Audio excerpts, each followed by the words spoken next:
নমস্কার আমার দিদি বোনেরা ও বন্ধুরা, রিয়েল ব্লগার লাভলি চ্যানেলে স্বাগত ভালোবাসা জানিয়ে আজকের ভিডিওটি শুরু করছি। আশা করছি আপনাদের ভালো লাগবে। সকালে ঘুম থেকে উঠেছি 6টায়, উঠেই রান্নাঘরে চলে এসেছি। রান্নাঘরটা একটু সুন্দর করে সকালে বাসি রান্নাঘরটা একটু মুছে নিলাম। মুছে তারপরে যে সকালের খাবার বানানোর জন্য চলে এসেছি। সকালে আজকে রুটি বানাচ্ছি। দীপুর বাবা অফিস বেরিয়ে যাবে, তাই জন্য খুব তাড়াহুড়ো করছি। তাড়াহুড়ো করে রুটিগুলো বানিয়ে নিচ্ছি।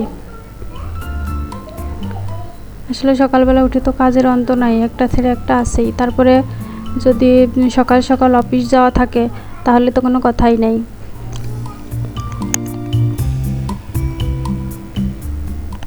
রুটি যে খুব বেশি ভালো আমি বানাতে পারি তেমনটা না, তবে মোটামুটি আমার পরিবারের ডিমান্ড অনুযায়ী যতটুকু যা পারি মাস চলে যায়। আর এখানে ডিম ভেজে নিচ্ছি। ডিমের আপনারা কি বলেন জানি না, আমি তো ডিমের ঝুরি বলি আর কি। ডিমে একটু পেঁয়াজ মরিচ দিয়ে একটু ভেঙে ভেঙে এরকম ঝুরঝুরি করে ভেজে রুটি দিয়ে আমরা খেতে খুব পছন্দ করি। আমিও পছন্দ করি, দীপুর বাবাও পছন্দ করে। তো আমরা রুটি দিয়ে বেশিরভাগ দিন ডিম এভাবেই খেয়ে থাকি। তো ওর বাবাকে ডিম আর রুটিটা খেতে দিয়ে দিয়েছি।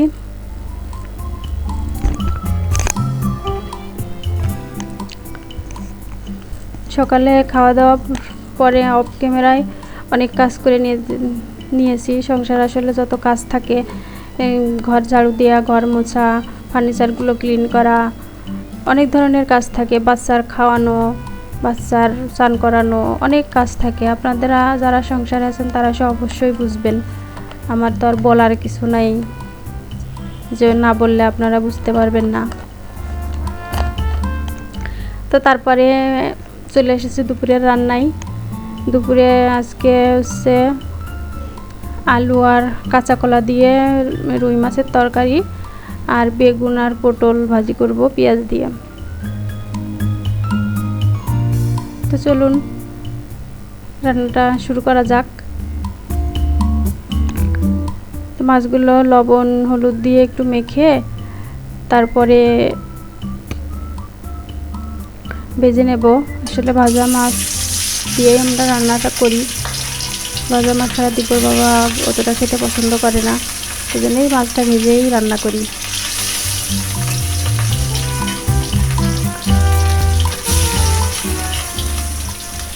এখন পর্যন্ত যারা আমার এই ভিডিওটি কন্টিনিউ করছেন, আপনাদের কাছে একটা লাইক দেওয়ার অনুরোধ রইল। আমার ভিডিওটি কেমন লাগলো কমেন্ট করে আপনার মতামত আমাকে জানাতে পারেন। আর যদি এরকম ভিডিও আরও দেখতে চান তাহলে আমার চ্যানেলটি সাবস্ক্রাইব করে রাখতে পারেন। আর যদি অলরেডি এই কাজটি করে থেকে থাকেন তাহলে আপনাকে অসংখ্য ধন্যবাদ। চাইলে ফ্রেন্ডস অ্যান্ড ফ্যামিলির সাথে শেয়ারও করতে পারেন। তো কথা বলতে বলতে আমাদের মাছ ভাজা হয়ে গেল। আর এই মাছটা হচ্ছে আমার ছেলের জন্য ভাজি করে রেখেছি। আসলে ওকে বেশিরভাগই হচ্ছে আমার ভাজি মাছটাই খাওয়াই, অতটা তরকারি মাছ খাওয়ানো হয় না আর কি।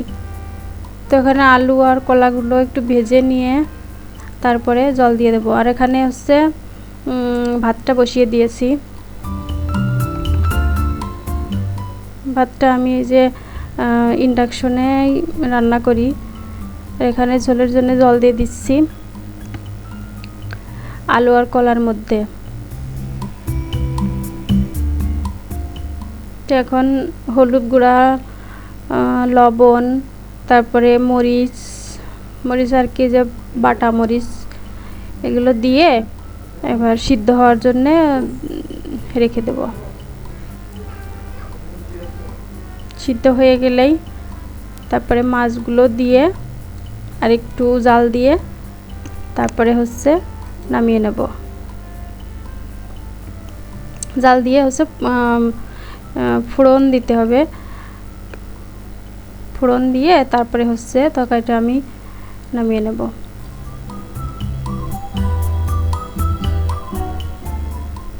তো আসলে আপনারা কে কে এরকমভাবে খুবই সাধারণভাবে রান্না করেন, পেঁয়াজ রসুন ছাড়া বা অন্য কোনো ধরনের মশলা ছাড়া রান্না করেন, আমাকে কমেন্টস করে কিন্তু জানাতে পারেন। আর এছাড়াও আপনারা কিভাবে রান্না করেন আমাকে জানালে আমি খুবই খুশি হব।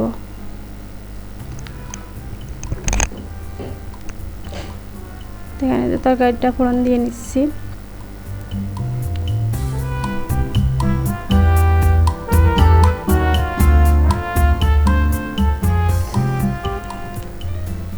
এখন তরকারিটা নামিয়ে নেব।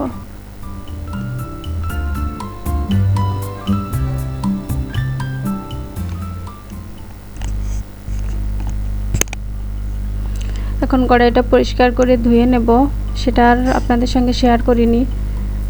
কড়াইটা পরিষ্কার করে ধুয়ে নিয়ে তারপরে ভাজির জন্য বসিয়ে দেবো। এখানে বেগুন ভাজি করে নিচ্ছি, বেগুন আর পটল ভাজি করে নেব একটু পেঁয়াজ দিয়ে। পেঁয়াজটা আর কি ভাজি করে ওর উপরে দিয়ে দেব, খাওয়ার সময় মিশিয়ে মিশিয়ে খাওয়া হবে আর কি।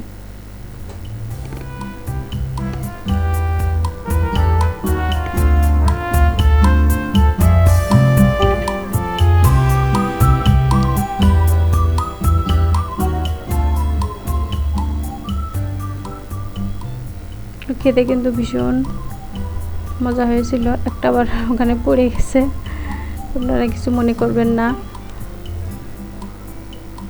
পেঁয়াজটা ভেজে এখন এর উপরে একটু দিয়ে দেবো। খেতে কিন্তু ভীষণ মজা হয়েছিল। তো এখানে আমরা দুজন খেতে বসে গেছি, আমি আর দিব্যর বাবা। তো আপনারা তো জানেনই আমাদের আজকে দুপুরের খাবারে কি রয়েছে। এখানে আলু কলা দিয়ে রুই মাছ, আর এখানে পটল বেগুন ভাজি। চলেন আপনাদের সঙ্গে নিয়ে আমরা খেয়ে নিই, আপনারা দেখেন আমরা খেতে থাকি।